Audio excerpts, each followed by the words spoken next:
file as well, and that way we can send it to either of you if need be. Lovely. All right, I'm going to let everybody in now.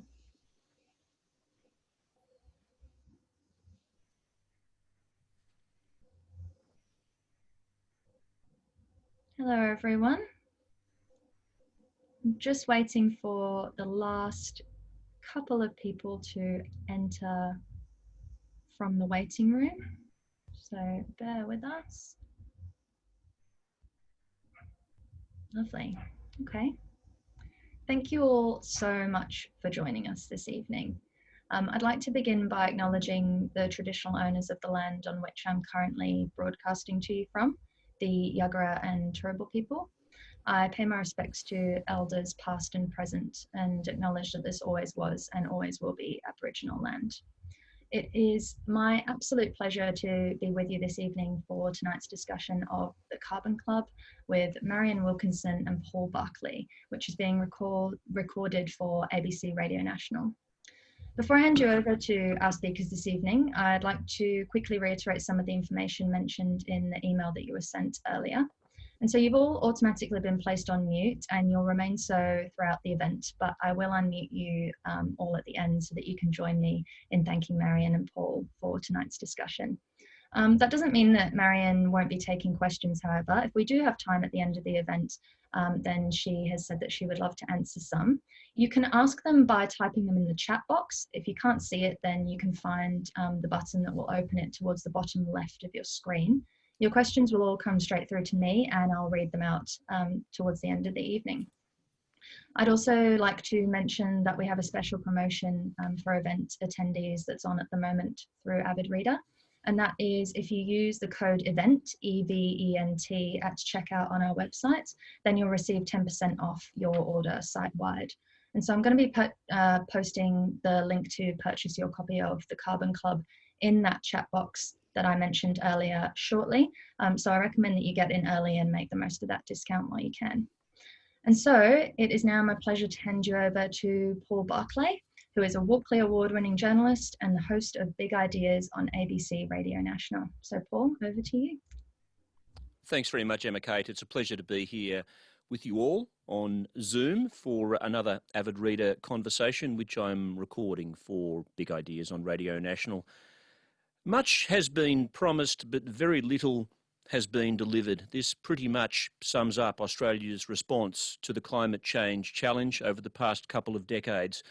Commitments to do something substantial, like put a price on carbon emissions, have over the years had support from both sides of politics in Australia. So why then a litany of failure and inertia? Why in 2020 do we still hear support from the major parties for new coal mines, for the opening of new coal-fired power stations even? Well, climate change and energy policy in Australia is so fraught, it has wrecked countless political careers, split political parties and brought down prime ministers and governments. Yet public opinion supports climate change action. Large corporations are divesting from their carbon-intensive interests, and we are all bearing witness to the unprecedented wildfires and the coral bleaching of our Great Barrier Reef, which some say is the direct result of doing nothing. Well, to understand more about the 2 decades or so of climate inaction, we need to understand the power of the Carbon Club. That, in a nutshell, is the thesis of Marian Wilkinson's book of the same name, a group of powerful business leaders, politicians and climate change sceptics from Australia and the US have successfully stymied action on climate change and undermined climate science. It is a long story, and Marian tells it with meticulous detail and drama in her book, and she is with us tonight to tell us some of the story. Marian, welcome to Avid Reader. Thanks, Paul. Lovely to be here. So the Carbon Club, this is a group of fossil fuel industry leaders, politicians, climate skeptics. Can you perhaps introduce us to some of the key figures, some of whom we'll return to, and some, I suppose, who we will be familiar with as well?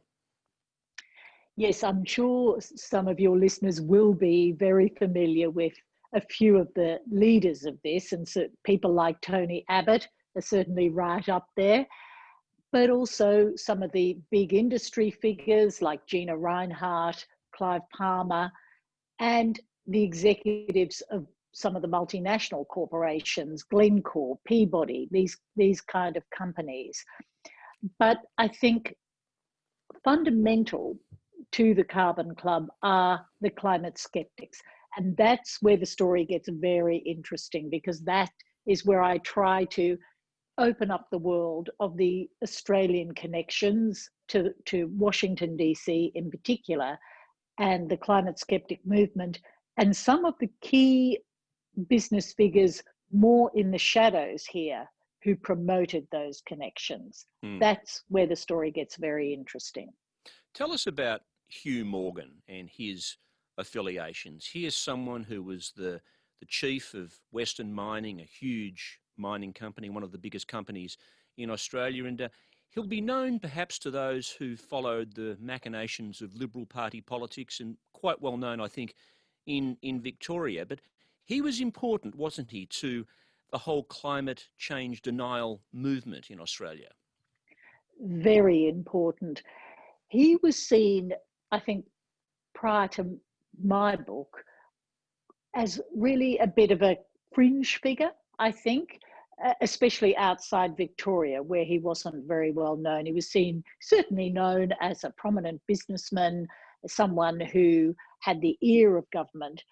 But I think what I learned about him was that he was hugely influential in the Liberal Party, partly through his role in the Victorian Liberal Party.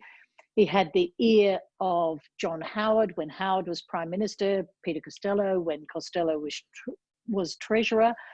But very importantly, he was a great supporter and funder of think tanks that backed climate skeptic science in Australia, and remains so up until very recently. He remained a strong supporter of the funding and the institutions that backed climate skepticism in Australia.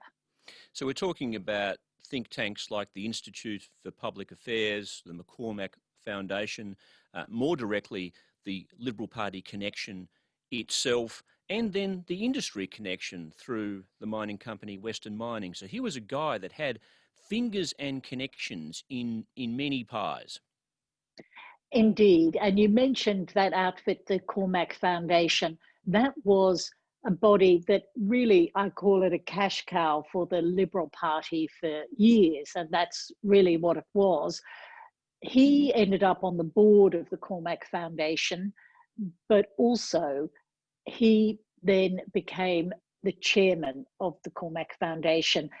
And this foundation not only supported the Liberal Party, I mean, with big wads of money at election time, but it also supported financially think tanks like the Institute for Public Affairs. But right at the beginning, I opened the book with a fascinating conference that took place in Australia way back at the time of the Kyoto Protocol in 1997, when Hugh Morgan helped co-chair a conference that brought together some of the leading Australian climate skeptics with some of the leading Washington climate skeptics. And the purpose of this conference, as I discovered, and I talked to people who attended it, especially one of the Americans who attended it, was really to try and derail the Kyoto Protocol, the most important climate change agreement that was being set up at that time. And it was that seminal moment, I think, going through that, talking to people about it, digging through the papers from the National Library on it, which really for me was the starting point of this incredible story of these connections between the US and Australia, which fundamentally helped define how so many of our politicians on the Conservative side, but also in the Labor Party, looked at climate change through the lens of the skeptic. Absolutely critical. I should say in parenthesis at this point that many of the people that we'll refer to in this discussion tonight, you have spoken to about these issues for your book. So you're not drawing on old interviews. You've gone back and re-interviewed them, and they've given you some terrific insights that makes the book so full of drama and narrative. One of those people that you spoke to was an advisor to John Howard at the time, Michael Thorley, who said that in 1997, when these discussions about Kyoto were taking place, Australia was at the time urged not to challenge the science around climate change, but to stick to the economic arguments of how Australia would be affected by cuts to emissions. What caused us to change that strategy? That is a very good question, Paul, because I think that was fundamental for John Howard at that time.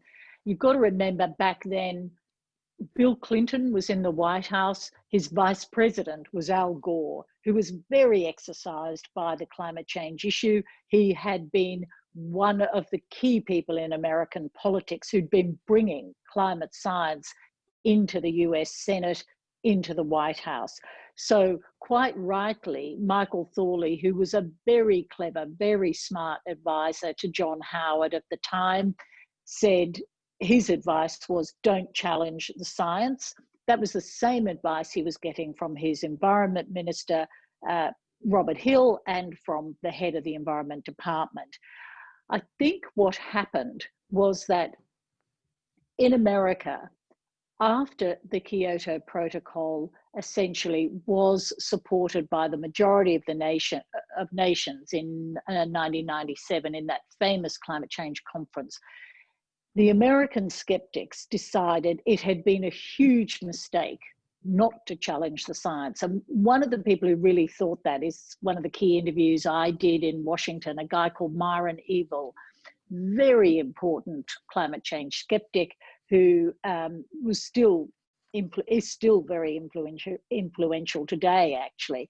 But he told me that they realized after Kyoto that by not challenging the science, in his words, it shifted the moral imperative basically towards the people who supported climate science. And his concern was that, and people like him, was that if the science wasn't challenged, the people who wanted to argue against seriously cutting greenhouse emissions purely on economic grounds would lose the moral imperative and basically would be seen as selfish.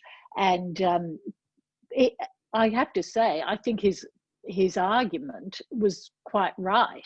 And he, of course, and I qualify this by saying that people like Marian Wilkinson, I think honestly don't believe the science of climate change, but more importantly, he joined with other lobbyists from some of the big fossil fuel companies, and they decided after Kyoto, the science had to be seriously challenged.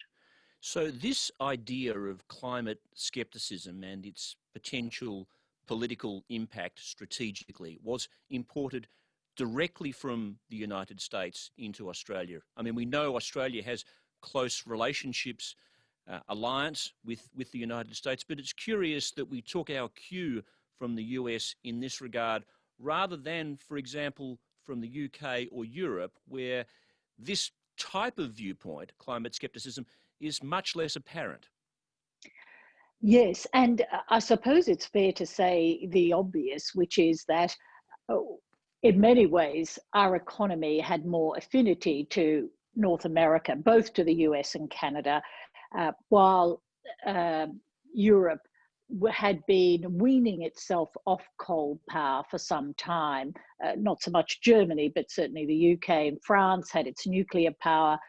And what happened was that at that time in Washington, I guess what you'd say the biggest player on the block was the oil company ExxonMobil. And as Marian Wilkinson said to me when I was in Washington, that ExxonMobil, under its then chairman, had really supported climate skepticism in the body that he ran with hard cash. And I think that the influence of ExxonMobil, you could see that really also being mimicked by some of the other big coal companies, Peabody being one in America. And there was a feeling that these companies did have to support these arguments. Again, people like the senior executives in ExxonMobil themselves were climate skeptics, but I think they also felt that they had an imperative to support the skeptic cause. And equally in Australia, we saw people like Hugh Morgan, I think, trying to at least advocate for funding for similar groups here. I mean, you can see why it's in the economic self-interest of business people like Hugh Morgan and mining companies to attempt to thwart emissions reductions strategies by government, because it will directly impact on their business. It will presumably mean that their profits will be lower. But for them to become self-proclaimed experts on the science around climate change and to be sceptical of the science from, in many cases, I imagine, a viewpoint of not having a great deal of formal science qualification, it is all rather convenient, isn't it? Well, I think this is where we saw particular scientific experts on the skeptic side being promoted, and they were promoted as experts. There was a particular MIT scientist called Richard Lindzen who became very popular. I do know when I interviewed Nick Minchin, our former government leader in the Senate, opposition leader in the Senate for the coalition, but government minister too in the Howard government. He was a huge fan of Richard Lindzen. And I remembered asking Nick Minchin when I interviewed him, look, at one time you were science minister, you were in charge of the CSIRO. Did not the CSIRO scientists convince you that climate change was real and that the modelling that the IPCC was doing, while there were a lot of variables in it, and there's and modelling is bloody difficult, but nevertheless the thrust of the scientific arguments, the majority arguments, were ones that the CSIRO took very, very seriously. He said, in his words, he did a deep dive into this science and he decided that, in fact, Richard Lindzen and the skeptics were more in tune with his thinking. And I did find this odd for a science minister to say, okay, this is the CSIRO, this is Australia's leading scientific agency, but no, I'm going to go with these other guys that and more, I think he just found them more credible. And obviously, in part, I guess, because they did fit in with his way of thinking. Well, I mean, the way of thinking is really that, these are people that passionately believe that our economy has been based on fossil fuel industries and fossil fuel experts, and they're right. I mean, our standard of living to large measure can be attributed to the wealth created by those industries. I have no problem really with them advancing that argument that if we move away from these industries, we could compromise jobs, but the science, it does seem rather self-serving. But as you say, there were scientists that they could draw on, and in fact, you name several of the higher profile scientists who go against the consensus in your book, don't you? Yes, and there was a number of them, obviously, in Australia who were lauded to by the think tanks here and by that group of businessmen, by people like Gina Rinehart and certainly by Hugh Morgan. I guess the most famous one, who's now passed away, but the late Professor Bob Carter, who ended up being hugely influential in coalition circles, much more influential than I ever suspected he was. And it was really only later I discovered how equally important he was to a very significant skeptic group in America, the Heartland Institute, which was for a while funded in part by one of the most important American conservative political funders, a guy called Robert Mercer, who ended up helping to bankroll the first Donald Trump campaign.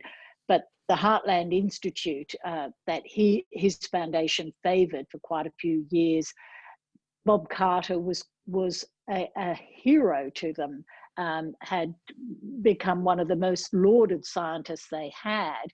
And in Australia, he ended up playing a very important role going out to regional Australia with people like Conservative coalition senators Cory Bernardi and then at the time Barnaby Joyce, absolutely pounding away against climate change legislation. Yes, we'll come to Cory Bernardi a little bit later. Once again, some revelations about his activities that I wasn't aware of. But when he was Prime Minister, John Howard, as we all know, refused to ratify the Kyoto Convention on Climate Change. He was quite stubborn on this point. But it appears that it was a lunch with US President George W. Bush just before 9/11 that was critical in John Howard's decision. Can you tell us about this? I certainly think I came to the conclusion that it was critical. I tried to talk to John Howard about this. He would not engage at all on the book. He gave me his reply, funnily enough, after the Morrison government was re-elected in 2019, that he didn't want to be interviewed. But I did speak to, at length, a guy called Roger Beale, who is one of the main characters, as you probably know, in the book, a fascinating senior bureaucrat who followed this issue, you know, right the way through on Kyoto. And he and his then minister, Robert Hill, had been very anxious to keep Australia inside the Kyoto Protocol, to get Australia to ratify the protocol. And they had been lobbying hard for this, both within the Australian government, and Hill had been working with other climate and environment secretaries around the world on this. Anyway, John Howard went on his memorable trip to Washington, which turned out to be, of course, he arrived there the day before 9/11, had the meeting with George W. Bush, and it was never really a big issue to the media who were following Howard at the time, because the big issue was the free trade agreement, which Howard was trying to negotiate at the time. And indeed, Hugh Morgan was there with the Howard delegation on this trip, pushing that free trade agreement. But there was a discussion about Kyoto.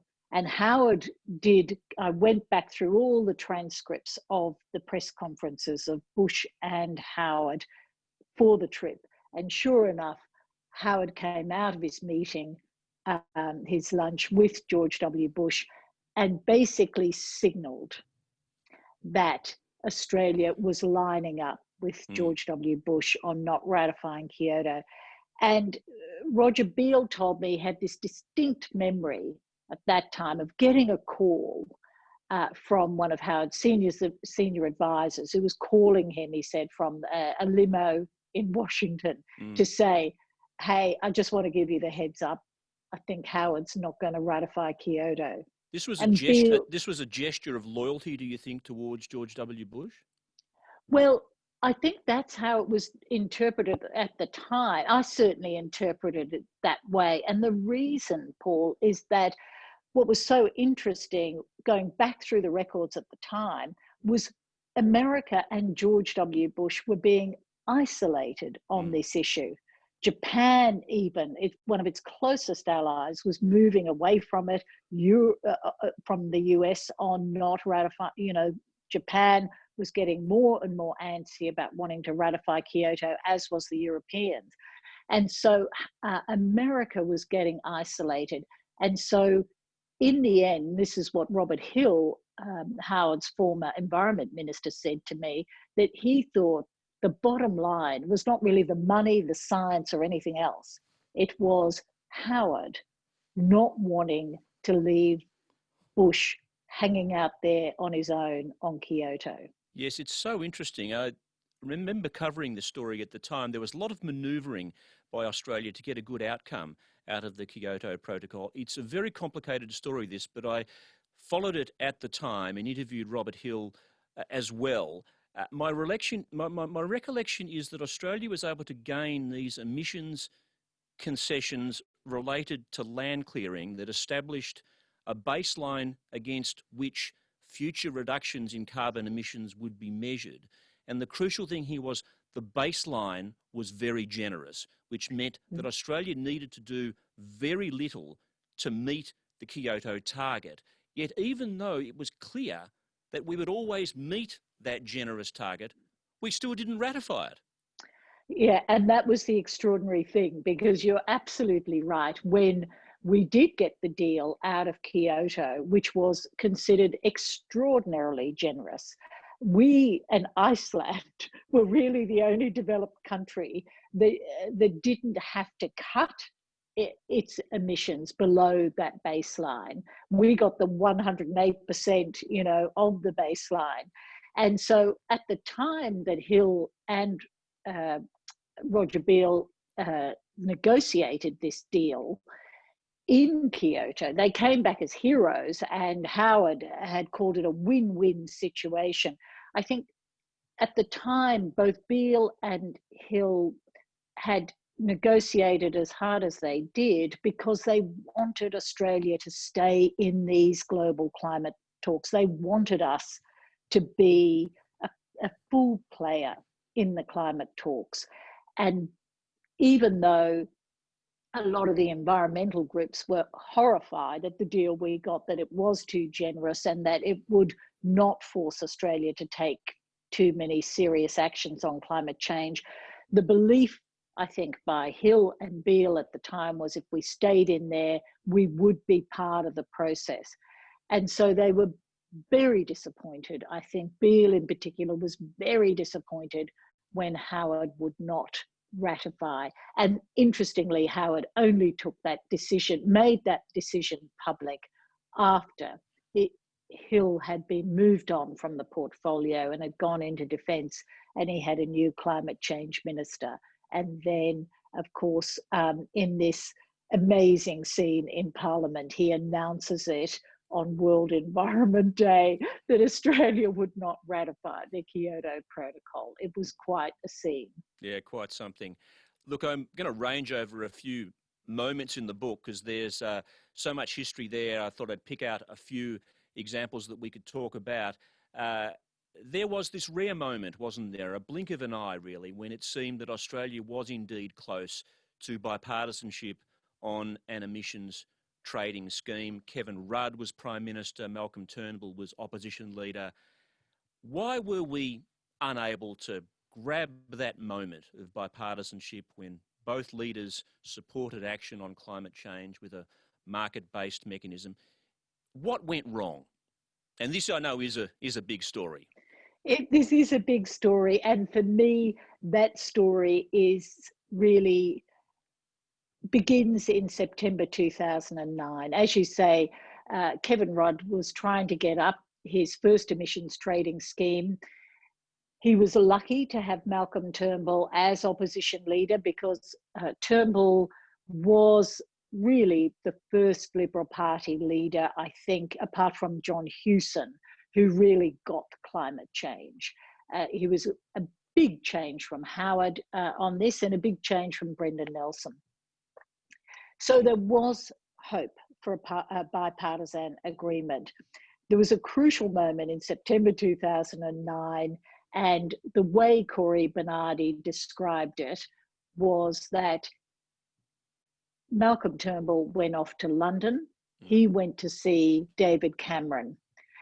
And David Cameron, the new British Conservative leader, was a supporter of action on climate change. He had the famous slogan, "Vote Conservative, vote Blue, go Green."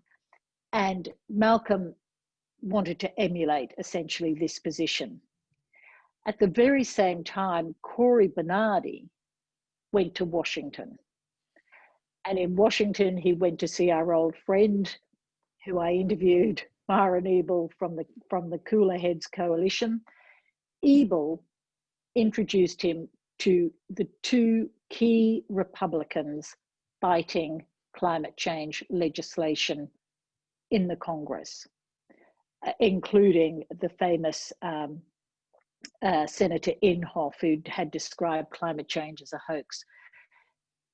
Bernardi came back to Australia convinced that this could be defeated. Support for climate change legislation for an emissions trading scheme could be defeated within the Liberal Party. And when that happened, it could be defeated within the Parliament. And he was working very closely with Nick Minchin on this and with other skeptics within the Coalition Party. And essentially, I won't go into all the details, Paul, but there is fascinating detail that I gather for the book, how this campaign unraveled and the incredible campaign they ran within the Liberal Party to do this by putting together a rolling lobbying campaign of individual MPs and the party headquarters to pull this off. And ultimately, look, the bottom line was Turnbull lost his leadership and the legislation the scheme itself was defeated within the party room and then ultimately in the Senate itself. And then, of course, there was the fight back by Labor, which then abused the Greens for not coming on board and supporting it. Yes, we'll come to that. But Malcolm Turnbull was completely blindsided, it appears, by Corey Bernardi's activities behind the scenes. I think he was surprisingly blindsided. I think he knew that there were skeptics in the party. He knew he was fighting that. And Tony Abbott and Nick Minchin, once they joined forces, they were the public face of this. What I don't think Turnbull realised was this behind the scenes campaign that Corey was running among ordinary Liberal Party members, and that this was supported strongly by people like Hugh Morgan. And this campaign, Hugh Morgan himself later described as a grassroots revolt against the Liberal Party leadership. And he praised this kind of politics as what he called the vehicle that defeated green despotism in Australia. He gave a remarkable speech about it. And what was more remarkable to me was the first place that Corey Bernardi outlined the campaign and the success of this campaign was indeed to the Heartland Institute, to the American Skeptics Institute. He outlined it to the American skeptics how successful his campaign was. So when we look at the history of the failure of policy in climate change in Australia, Corey Bernardi, this maverick bit player in Australian politics, emerges as an absolutely crucial figure. Who knew? Who knew? But of course, he ironically was a pawn at the end of the day.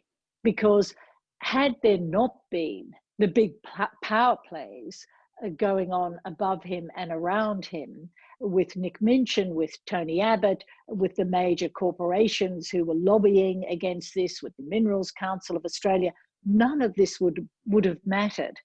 But as Bernardi, because Bernardi, as you know, emerges later in the book as central to the campaign about trying to bring down Gillard's legislation, he later, in this interview I did with him, almost looking back in sorrow, but certainly a lot of bitterness, admitted that he had been used. And I think for him, he never gained what he really thought he would gain ultimately, which was a ministry in the Abbott government, which was recognition for all his behind the scenes work. And he himself, while Turnbull and others fell by the wayside, he too found himself kicked to the curb and was bitter about this. Was his legacy the emboldening of climate change skeptics within the Liberal Party in bringing those dark arts from the United States, where, as you say, really that's the genesis of this form of climate skepticism? Was Cory Bernardi important in pushing that in, embedding that into the Liberal Party to the extent that we still see the legacy of it to some extent today? I think Bernardi's role was more specific than that in a funny way. I think it was more about using this to stir up the popular revolt over the issue. That is, within the branches, within groups, the Christian groups, the right groups, to focus their attention on climate change as a major issue rather than abortion. I mean, obviously, he supported those anti-abortion causes as well, but what it was bringing that broad church together of family first people, anti-abortion people, school prayer people, and bringing them in to the climate skeptic movement. That was Cory's value. Intellectually, within the Joint Party room, for example, Nick Minchin was far more important, as was Tony Abbott.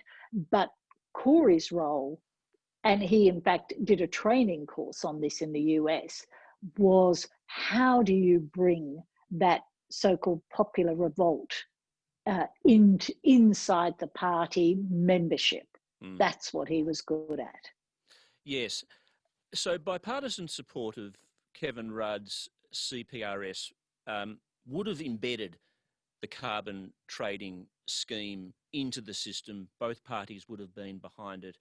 And Kevin Rudd and Penny Wong knew that that was critically important, which is why they put their eggs in the basket of getting support from Malcolm Turnbull rather than going to the Greens, for example, because if they'd got the Greens vote, that would have been enough to get it over the line.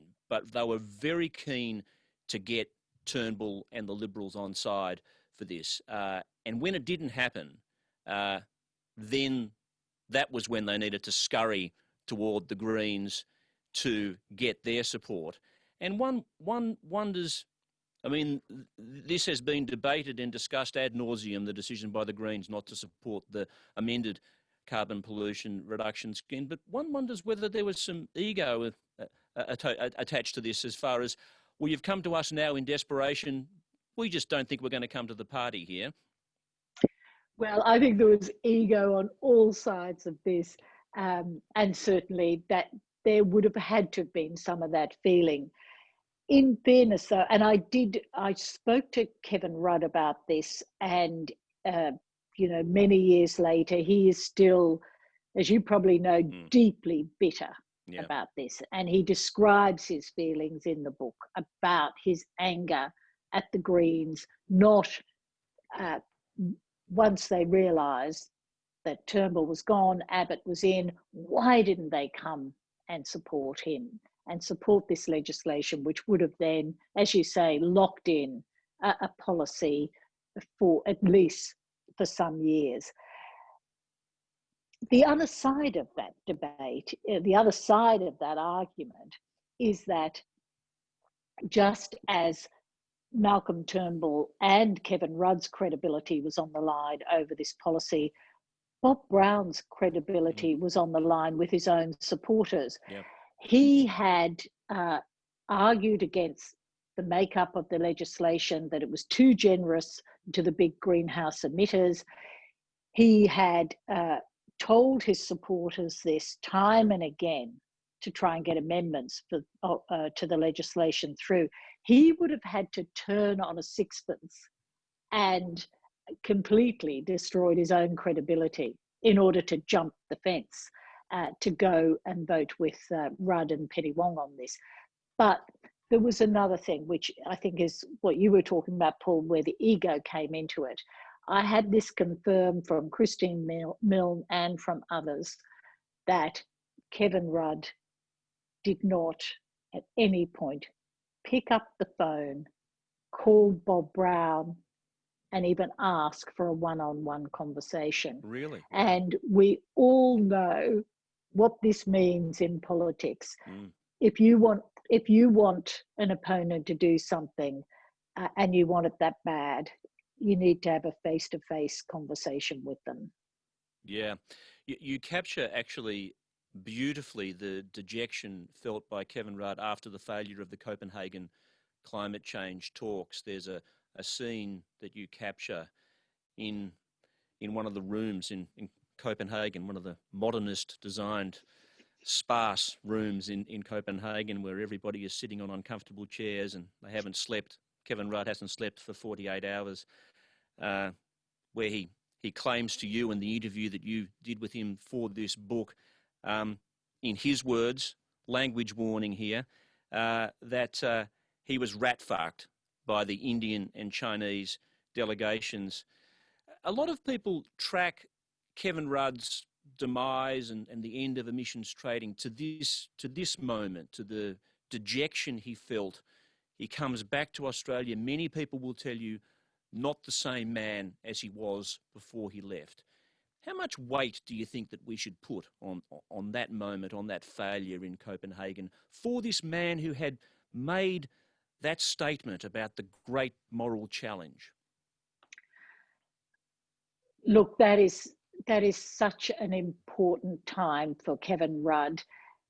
And it tells us something he could not, in the view of many of his close colleagues, so both supporters and opponents in the Labor Party, they felt that he couldn't come back from that moment. And in fairness to Rudd, and I had this confirmed from a number of people I spoke to in Washington who were close to the American delegation there, but it's also very well laid out in Hillary Clinton's book. I spoke also to Todd Stern, who was the American negotiator in Copenhagen. That deal that was done in Copenhagen was bitterly disappointing to Rudd, not because of what the Chinese and Indians did, but because President Obama and Hillary Clinton rammed through a weak deal that Rudd was not party to. Yet he was one of the people who had to try and pick up the pieces in that bleak room and try and get some sort of outcome at the end of it. I think he was, and I know Penny Wong talked to me about this as well, he was utterly devastated by what happened at Copenhagen. He came back to Australia, and some of the hard heads in the party could stand back and see that this was his defining moment, let alone climate change being the defining moment. This was his defining moment. And I think one of the key people who talked about this was John Faulkner, an honest broker in the party. He felt that Rudd had to put himself on the line, go to an early election, back his climate policy, and he could come back from that Copenhagen failure.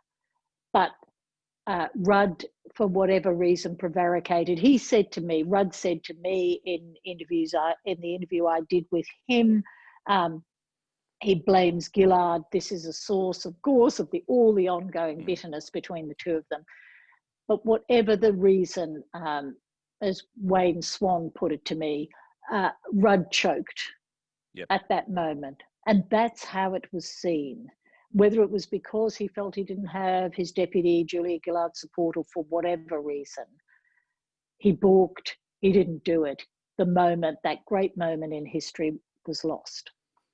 Yes. We've spoken a lot about the divisions on climate change within the coalition under Malcolm Turnbull's leadership, and we've spoken about Kevin Rudd's failure, in a sense, to get his carbon reduction pollution scheme through, and the failure at Copenhagen. But we haven't spoken a lot about the divisions that exist within the Labor Party too over this issue. And you point to the fact that after the global financial crisis had hammered the Australian economy, and there was still this momentum for climate change action, that some of the unions and some of the old school Labor MPs started to balk at the type of policies that would be required to reduce carbon emissions, that this might impede the fossil fuel sector, it might result in jobs being lost. How much did they then apply pressure on Rudd to water down his proposals? I think that a lot of that pressure had been previously applied in the lead up to Copenhagen. And this was one of the big problems that the Greens had, was that both the unions and the companies had got too many concessions. And, you know, I think we've talked about this in the past, but, you know, these are bloody difficult issues. Mm.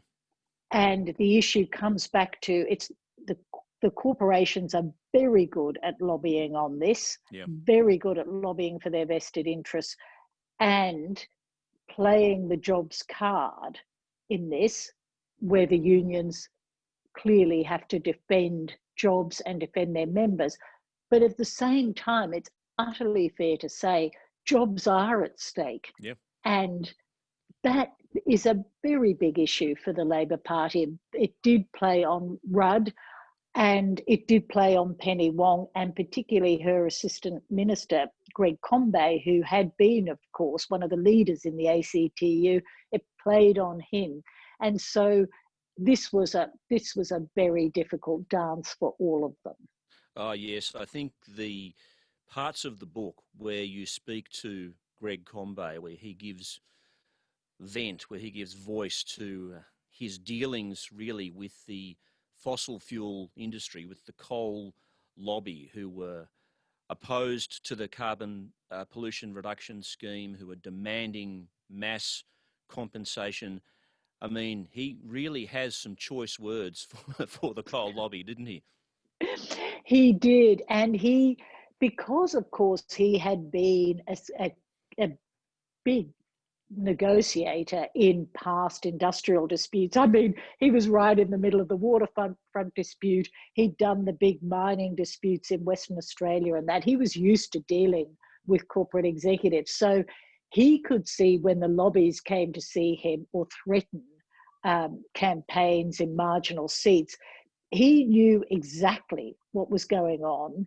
And it was, in that sense, I found it incredibly interesting to sit down with him and get him to pull apart some of those campaigns. And I put these in the book, that when the lobbyists and some of the senior executives from companies like Xstrata would talk to him, there was all this subtext of, well, you know, this marginal seat and that marginal seat happens to be in this area or that area. And it was utterly clear to him that they could play that card of running a campaign that would hit Labor where it really hurt in regional Australia. And as you say, yes, the way he picks apart that in the book, the way he describes his affront at some of their tactics is a fascinating kind of part, I think, of the culture that he reveals, what was going on behind the closed doors. Yes, absolutely. Now, Australia did eventually get a mechanism to price carbon under Prime Minister Julia Gillard, the so-called carbon tax. I won't go down the road about whether it was a tax or not, but it was nonetheless seen to be a breach of an election promise. Many people, though, argued that in the short space of time that it was in, it did fulfil its function of reducing emissions. But remind us of the forces that came together to destroy both Julia Gillard's government and her carbon tax. And once again, remind us of the role of Cory Bernardi, who's popped up once again in this story. Yeah, this was fascinating. I think for me, it was one of those parts of the book where I covered this story, you know, on the front line at the time for Four Corners. And even so, I did not, going back and doing the research for the book, I learned a hell of a lot more than I discovered even when I did the Four Corners story. But one thing that did come flooding back to me doing the research and talking to people was, I think this was a really low point in Australian politics, a really toxically low point. And one of the things that happened was, as you rightly say, Julia Gillard was seen as going back on a promise on this when she introduced the scheme, and it got defined as a carbon tax, something she promised she wouldn't do. However, I think what happened in how those politics played out became a very, very sort of destructive force in Australian politics. One of the people who was key in this, as you say, was Corey Bernardi. He was working, though, with a young Liberal Party activist who was in Washington at the time. Again, I had talked to him at some length, Tim Andrews. He'd been a young Liberal Party activist at university. He'd gone to America partly under the influence of Hugh Morgan's great pal, a guy called Ray Evans, who'd fostered so many of these connections back and forth between Washington and Australia. When Tim Andrews went over there, he became a Koch brothers associate. That meant he went and did one of the programs fostered by the very well-known now billionaire, philanthropist, businessmen who were kind of funders and guardians, I suppose, of the right, free enterprise right in America.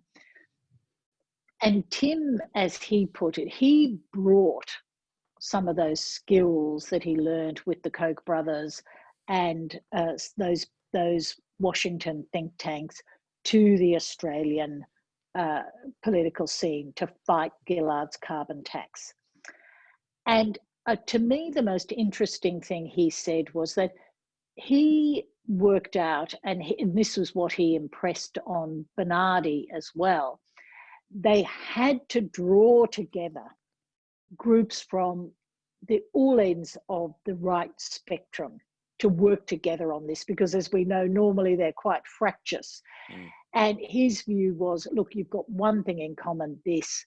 And he was very good at that. But what I hadn't known was that Tim in Washington had been there at sort of all hours of the morning doing these phone hookups with people back in Australia, literally bringing one group together to organise a skywriting ad with, you know, people who were organising the buses to bus people to Parliament House.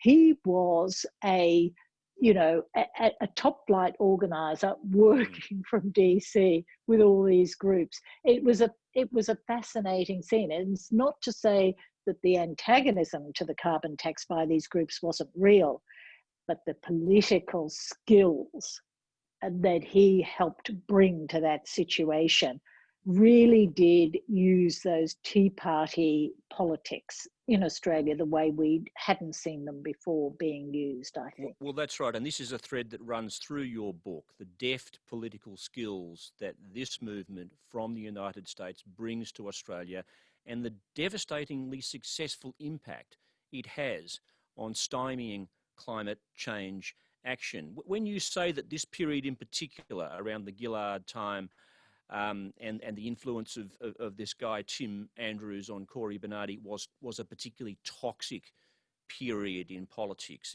Are you referring to those scenes, those now famous scenes of the ditch the witch signs in those public meetings, and how antagonism and hostility and partisanship just seemed to get ramped up to, I suppose, the type of levels that we're now becoming familiar with when we look at US politics under Donald Trump? Exactly. And in fact, Tim himself says this, that the campaign against Gillard and the carbon tax in Australia, carbon tax I'm putting in inverted commas, and we'll talk about that sometime later, but for him, he said he thought it tapped into what Donald Trump later tapped into, this suspicion of elites, this suspicion of politicians, mainstream politicians who tell you one thing and do another, the suspicion of science and things like this. And for him, it was an unleashing of those pre-Trump types, of the Trump type movement. And he very much saw the parallels with that. And I think for people like Cory Bernardi, he got that as well.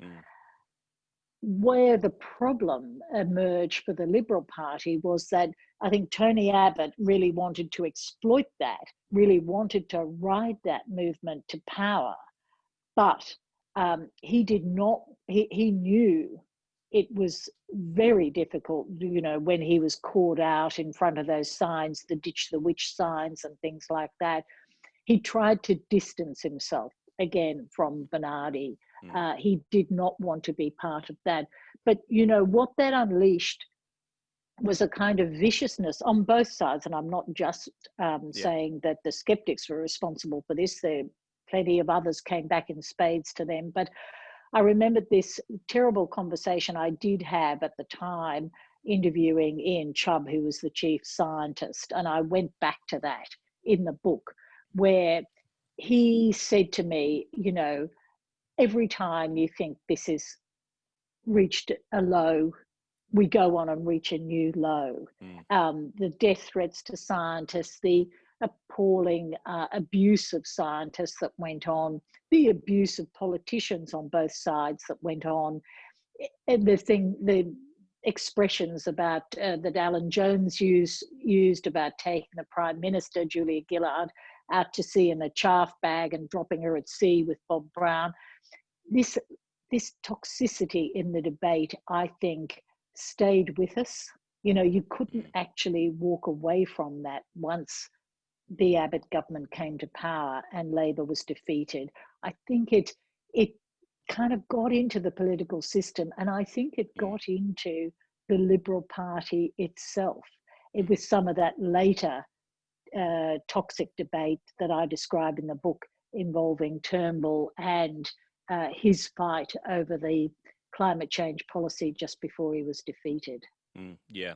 Just in terms, I'll just say, we will just leave the carbon tax in inverted commas and not reopen that discussion about whether it was a tax or not. You do write about it in the book, and I think at some point, I think Julia Gillard concedes in an interview that, well, you could call it a tax if you want to. That's not the really important thing, but yes, we'll set that aside. We are running out of time. People go and read the book. Read the book on that. Now, we can all remember when US President Barack Obama visited Australia, gave that memorable speech where he touched on the threats posed to the Great Barrier Reef. This was all over the media when he made that comment. Tony Abbott was, of course, Prime Minister at the time, famously not terribly interested in climate change action. Perhaps you could call him a climate skeptic. I think you probably can. How much did that off-the-cuff comment by Barack Obama, how much was it deliberately directed at Tony Abbott? Well, as I found out, much more than I thought. And I was put onto this first actually by an advisor of Abbott's who spoke to me off the record, who said, just in a throwaway remark, you know, that was a bit of a debacle, this Queensland University speech. But we blamed John Podesta, who was then a White House advisor to Barack Obama. So I approached Podesta through another party, and eventually he agreed to speak to me about this. And I said, look, one of the things I want to know is you are blamed for this. And he said, not at all, not at all. But he did explain then the background that there was, you know, this was a really big deal. The G20 was coming to Australia. Barack Obama had been able to pull off an amazing breakthrough with the Chinese leader, Xi Jinping, as we know, and this was all to try and push along an agreement in Paris. They all arrive in Australia, and what was reported at the time was this tension between Tony Abbott and President Obama. But when I finally got on to Obama's advisor, Deputy National Security Advisor, he said, no, it wasn't Podesta at all, that Barack Obama had only meant to say in the original speech he was going to give at Queensland University only a small amount on climate change, but partly because of the success of the China visit, but also partly because of his frustration with Abbott, he then ramped this speech up, and it became a huge thing. And as this former advisor to Abbott told me, you know, we interpret it as a deliberate attempt to smash us, i.e. Abbott's forces. And Julie Bishop described to me about how she was told to get out there and defend the Australian government position. But there was no doubt, and this is Podesta in the book talks about how he felt that Abbott was, as he put it, the Donald Trump of our times. And he goes into some detail about that terrible the frustration they felt with the Abbott government. So Obama was clearly frustrated and annoyed at Tony Abbott and his stance. Absolutely. Yeah. It is interesting. It's a rare moment to see that break with diplomacy in keynote speeches like that. Absolutely. It is rare, and very rare for this friction between an Australian government, even an Australian Conservative government, and an American Democrat government to be on display in an international forum like that. Yeah. And I think it was quite telling that Abbott remained very prickly about this and felt that he had to keep singing the praises of Australia's coal industry as a result. And there's this very interesting moment I discovered going back through all the papers on this was, of course, he then, as part of the G20, he'd invited India's Prime Minister Modi to come to Parliament House in Canberra to give a speech and address the Parliament, which Modi did. And Abbott, in introducing him, was pushing the fact that Australia was trying to get the Galilee Basin coal mines off the ground, which would, light up India and provide electricity for India. And even Modi had to come in his speech and undercut that by saying, oh, yes, but we want power that won't melt our glaciers. So this tension in the G20, there is a bit of it in the book, and it really does get played out, not only at that event, but almost right up until Paris. I've seen the time. I have been speaking too much, as usual. I'm going to try and squeeze a couple of questions in. I think it would be remiss of me not to mention the Great Barrier Reef in particular, because you're talking to us at an avid reader bookstore here in Brisbane. The Reef, an internationally famous symbol, an environmental asset that is being eroded before our very eyes as a result of coral bleaching. Billions of dollars of tourism at risk, thousands of jobs that flow from that, and of course not to mention just the environmental majesty of this jewel in our crown. Yet still climate scientists who caution about what we're doing to the reef are attacked by sceptics and by deniers. Why are scientists losing this battle around the reef, at least politically, apparently losing this battle? That is such a good question, and I don't really have an answer to it. And the feedback I've had since the book came out from particularly some of the coral reef scientists has really set me back, because one of the things that they've said to me is that they had no idea of some of the things that was going on behind the scenes in the skeptic movement when they felt themselves utterly under siege. And I think for me, when you see how hard our coral scientists work, whether they're at James Cook University, Queensland University, in the Great Barrier Reef Marine Park Authority, in the Australian Institute of Marine Science, they are very committed people, very committed to the reef. And despite a lot of political pressure, you go back and you read their reports, as I did, the reports that they put out year after year. They are clear about the science. They are clear about the threats. They keep going. They keep trying to point this out to the Australian public.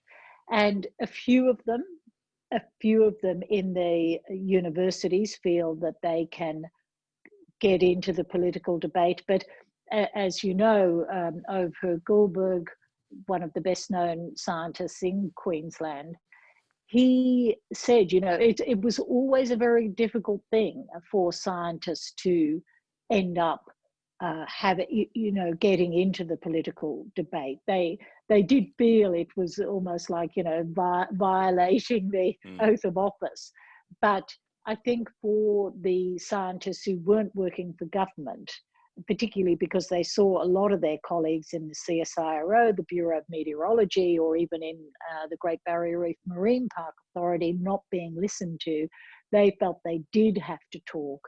And I think, to me, that is one of the saddest things, is the way that we do attack our scientists. And honestly, talking to a number of scientists who would only talk to me off the record, who had come out of CSIRO, who felt the pressure, rightly or wrongly, because I asked the politicians who, of course, said they would never pressure scientists, but man, they felt the pressure.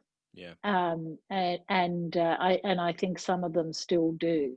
But I think if I could impress one thing on readers of this book, why they should read this book, is to say that just a few weeks ago, our Prime Minister came out and gave a major speech on energy in which he did not mention the words climate change once. To me, that is the power of the Carbon Club. Even John Howard, back in 2004, when he gave his major speech on the Energy White Paper, talked about climate change. In 2020, we cannot have that same, at least, discussion of climate change in a prime ministerial statement. And I think it's because the actual science of climate change has become such a divisive, wedging issue in this country because of what I describe in the book.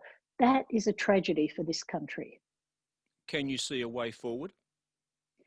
Look, I can see a way forward, and I think in part it'll be, I know this perhaps might not sound like, maybe this makes me sound naive, I guess, but I actually think that a lot of the business groups in Australia are moving way ahead of the government. I think that will change the debate.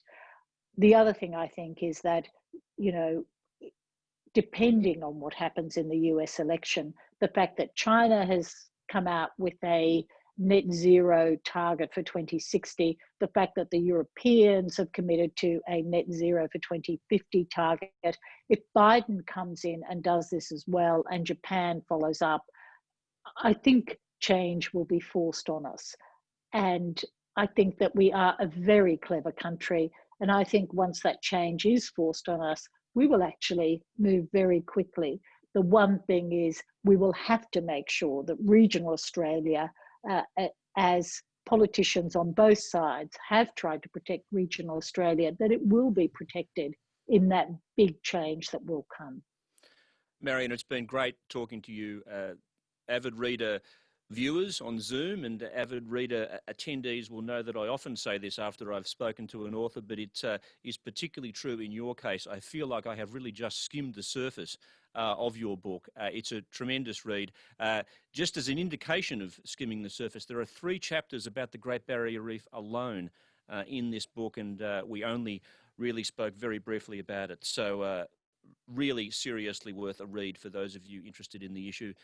Once again, thank you for your time, Marian. Thank you, Paul. It's been a terrific discussion, and thank you to everyone listening. I really appreciate it. And back to you, Emma Kate, who will wrap up the proceedings. Thank you so much, Paul and Marian. That was an absolutely wonderful discussion. The faces that I can see in the audience have just been hooked and listening intently throughout the entire evening. It's been fantastic. Thank you all so much for joining us tonight. Thanks for supporting Avid Reader. Please check out our events program online if you enjoyed tonight. We have lots of other events coming up, which I'm sure you will enjoy as well. I'm now going to take everybody off mute so that you can join me in thanking Paul and Marian for tonight's discussion. So you should all be off mute. Thanks very much. Have a lovely evening, everybody. Thank you. Thank you. Thank you. Thank you. Thank you so much. Thank you. Good night, everyone. Good night.